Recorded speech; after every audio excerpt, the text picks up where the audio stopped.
In today's video, I'm going to teach you how to submit a Webflow template. This guide is designed to help you seamlessly navigate through the steps of submitting your template, ensuring a smooth and efficient process. Whether you're a seasoned Webflow user or new to the platform, these instructions will provide clear direction and valuable tips. Let's dive in. First, you'll want to access your Webflow account by heading over to the site's dashboard. This is your starting point, and you can get there by logging into your account and selecting Dashboard from the main menu. The dashboard is essentially your control center, where all of your projects are listed and managed. Once you're there, locate and click on the New Project button. This action initiates the creation of a new site or template project, which we will customize for your needs. With the new project underway, you'll then select Site. This option is typically very easy to find, as it's clearly marked and centrally located within the new project interface. By selecting this, you're telling Webflow that you're interested in building or modifying a site within the current project. It's a straightforward step, but critical to get right as it sets the direction for what you'll be doing next.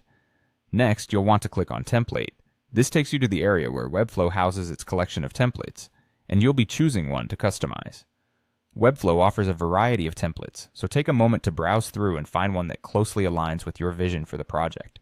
This is a great opportunity to find a starting point that makes sense for your specific needs, saving you time during the build process. Once you've selected a template, click on Choose Template and Edit.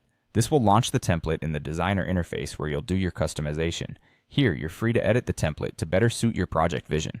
It's essential to spend some time personalizing your template, whether by altering existing elements or adding new design features, to ensure that it truly represents your brand or intent.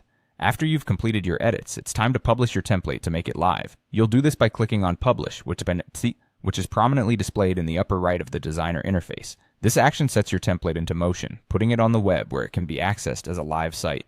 Finally, you'll need to confirm this action by clicking on Publish to selected domains. This ensures that your site is available on the appropriate web address.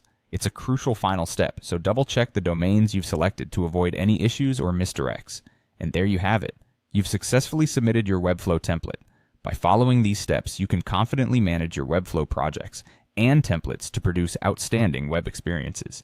Thanks for watching, and we hope you found this guide